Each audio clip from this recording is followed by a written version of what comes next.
Hello students, कैसे हैं आप लोग। उम्मीद करते हैं आपकी पढ़ाई बहुत अच्छी चल रही होगी। और आज हम पढ़ने जा रहे हैं types of straight line. Last lecture में हमने इक्वेशन ऑफ स्ट्रेट लाइन को समझा था और आज हम उसके टाइप्स देखेंगे। ये जो ग्राफ हैं स्ट्रेट लाइन के, ये बहुत ज्यादा इंपॉर्टेंस रखते हैं एंट्रेंस में, क्योंकि वहां पर कई बार सीधा सीधा ग्राफ से ही क्वेश्चन आ जाता है। तो चलिए स्टार्ट करते हैं मोशन इन स्ट्रेट लाइन का लेक्चर नंबर 5। तो स्टार्ट करते हैं टाइप्स ऑफ स्ट्रेट लाइन या टाइप्स ऑफ लाइन। हमने लास्ट लेक्चर में एक इक्वेशन पढ़ी थी, कहां लिखूं, यहां लिख देता हूं कि y is equal to mx plus c. ये इक्वेशन पढ़ी थी हमने, जहां पर y और जो x थे वो तो हमारे एक्सिस थे, जैसे कि यहां पर है x axis and y axis, और जो c था, c हमारा क्या था, इंटरसेप्ट। तो हमने सारे केस देखे थे, कब पॉजिटिव आएगा कब नेगेटिव आएगा, कहां कहां से हो सकता है।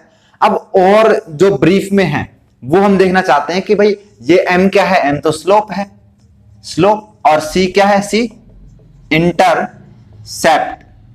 तो अब इसके अकॉर्डिंग कैसे कैसे डिफरेंट डिफरेंट ग्राफ बन सकते हैं वो देखने अपने को। तो m पॉजिटिव, अब जो स्लोप आपको याद हो तो स्लोप पॉजिटिव कब आया था, जब वो 90 से छोटा था, जब वो थीटा 90 से छोटा था तभी स्लोप पॉजिटिव आया था। तो यानी कि यहां पर थीटा 90 से छोटा होना चाहिए और इंटरसेप्ट करना चाहिए। इंटरसेप्ट अब कहां करेगा, ये भी बताया था कि जो इंटरसेप्शन है वो भी कहां पर होगा, वाई एक्सिस पर। अब इंटरसेप्शन वाई एक्सिस पर होना चाहिए और जो स्लोप है वो पॉजिटिव होना चाहिए।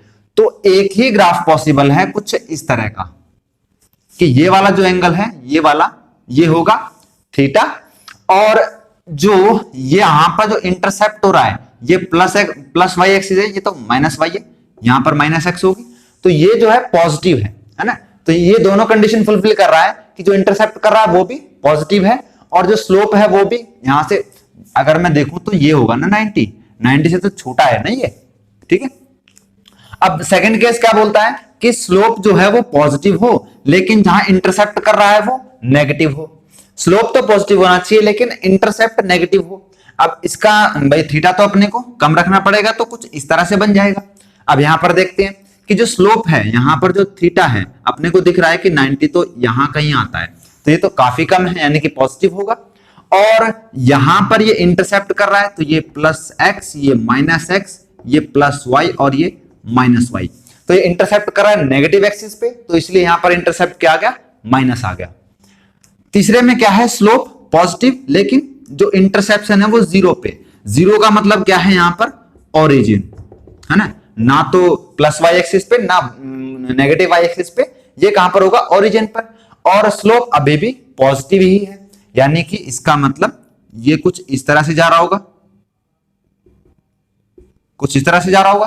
तो यहां पर एंगल थीटा बन रहा है और ये स्लोप जो है ये 90 होगा, तो ये अभी भी पॉजिटिव है लेकिन ये इंटरसेप्ट कहां कर रहा है, ओरिजिन पे, यानी कि जीरो, ना पॉजिटिव ये वाला प्लस वाई और ना नेगेटिव। क्लियर। अब यहां पे स्लोप नेगेटिव है और जो इंटरसेप्ट है वो पॉजिटिव है। ये थोड़ी सी देखने वाली बात है कि जो स्लोप है वो नेगेटिव आना चाहिए और जो इंटरसेप्ट है, इंटरसेप्ट यानी कि कहीं इस प्लस वाई पर इंटरसेप्ट करेगा, इस प्लस वाई पर इंटरसेप्ट करेगा, लेकिन जो स्लोप है वो नेगेटिव आना चाहिए। नेगेटिव कैसे होगा, कुछ इस तरह से। अब देखें तो ये वाला जो एंगल है, ये वाला, ये थीटा, ये ग्रेटर देन 90 हो गया, ग्रेटर देन 90। भाई अगर 90 से थीटा बड़ा हो जाए और 180 से छोटा रह जाए तो इस केस में जो स्लोप है वो नेगेटिव आता है, और अगर थीटा से 90 से छोटा हो तो यहां पर पॉजिटिव आता है। तो ये कंडीशन में आप यहां पर अप्लाई करेंगे तो ये देखो 90 से ज्यादा है, 90 से ज्यादा होगा तो स्लोप जो है वो नेगेटिव आएगा और इंटरसेप्ट देखो यहां पे प्लस एक्सिस पर है तो इंटरसेप्ट क्या आ गया, पॉजिटिव। क्लियर। तो नेक्स्ट केस है जहां पर स्लोप जो है नेगेटिव होगा और जो इंटरसेप्ट है वो भी नेगेटिव होगा। दोनों चीजें नेगेटिव कैसे हो सकती हैं, कि वही बात है भाई, स्लोप क्या होना चाहिए, यहां पर 90 से ज्यादा होना चाहिए और नेगेटिव पे यानी कि ये प्लस वाई एक्सिस और ये माइनस वाई एक्सिस। अब ये कहां इस वाली लाइन पे इंटरसेप्ट करना चाहिए और 90 से ज्यादा हो, तो कुछ ऐसा बनेगा, कुछ ऐसा, है ना। क्योंकि अगर मैं यहां से देखूंगा थीटा, तो जो थीटा है ये 90 से ज्यादा है और इंटरसेप्ट भी माइनस वाई एक्सिस पे कर रहा है, यानी कि इंटरसेप्ट भी नेगेटिव हो गया। नेक्स्ट है अगर स्लोप नेगेटिव हो और इंटरसेप्ट जीरो, यानी कि जीरो, अगेन फिर से क्या आ गया, ओरिजिन। अब तक तो याद हो गया होगा आपको।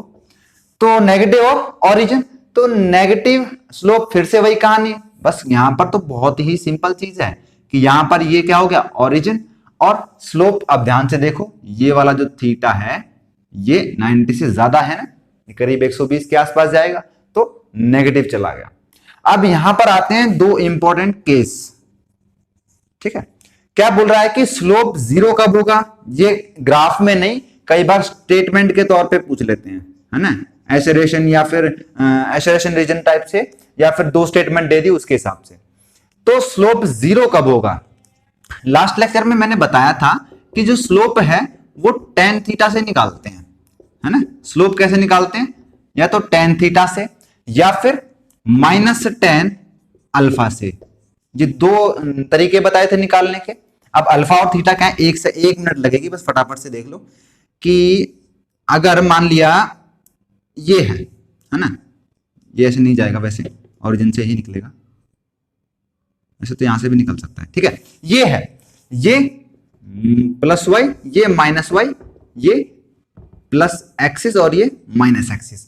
अब इस केस में ये वाला तो जो एंगल है वो होगा थीटा, लेकिन जो ये वाला एंगल है ये होगा अल्फा, है ना। तो यहीं से बताया था कि ये टेन थीटा इससे निकाल लो या फिर अल्फा वाली इससे निकाल लो, है ना। तो अब जीरो कब होगा, अब जीरो ऑब्वियसली तब होगा जब टेन थीटा की वैल्यू जीरो आए, और हम सब जानते हैं कि जो टेन जीरो होता है वही जीरो होता है, मतलब एक 0 डिग्री पे ही ऐसी एक ऐसा केस आता है जहां पर दोनों चीजें जीरो होती हैं। अब जीरो का मतलब एंगल कुछ इस तरह से बन रहा होगा, यहां पर कुछ इस तरह से बन रहा होगा, तो यहां पर क्या है, स्लोप जो कि है जीरो। क्लियर। अब नेक्स्ट इंपॉर्टेंट बात क्या है कि इंफिनिटी कब होगा स्लोप, कि स्लोप जहां पर इन्फिनिटी होगा, तो टेन में कोई ऐसी वैल्यू है कि जहां पर वैल्यू इन्फिनिटी होती है, हाँ जी। अगर आप वैल्यू देखोगे 1090 की तो वो इन्फिनिटी आती है, या बुक में लिखा होता है नॉट डिफाइंड, है ना, नॉट डिफाइंड मतलब इन्फिनिटी। तो इन्फिनिटी कब होगा, जब कुछ इस तरह से ग्राफ बन जाए, इस तरह से, क्योंकि यहां पर थीटा कितना हो रहा है, 90 के बराबर आ रहा है, यहां पर थीटा कितना है, 90 के बराबर, ठीक है। ये दो केस ध्यान से इनको समझ लेना अच्छे से। तो एक छोटा सा टॉपिक इसी में कि एंगल डायरेक्टली प्रोपोर्शनल होता है स्लोप के, कि जैसे जैसे आप एंगल को इंक्रीज करोगे वैसे वैसे जो स्लोप है वो भी इंक्रीज करेगा, है ना। डायरेक्टली प्रोपोर्शनल है, ये क्या है, प्रोपोर्शनलिटी का साइन है। तो डायरेक्टली प्रोपोर्शनल है तो कैसे, अगर मैं इनको नाम दूं थीटा 3, थीटा 2 और थीटा 1, ऐसे थीटा 3, थीटा 2, थीटा 1, है ना, इस तरह से नाम दे दिया।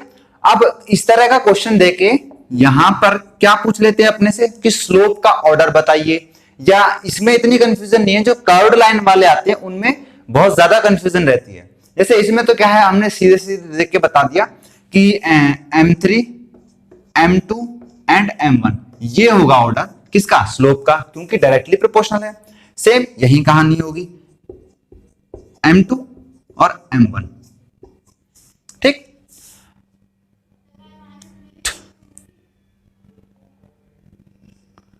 तो आज के लिए सिर्फ इतना ही, मिलते हैं अगले लेक्चर में। मेहनत करें, सफल हों, आगे बढ़ें।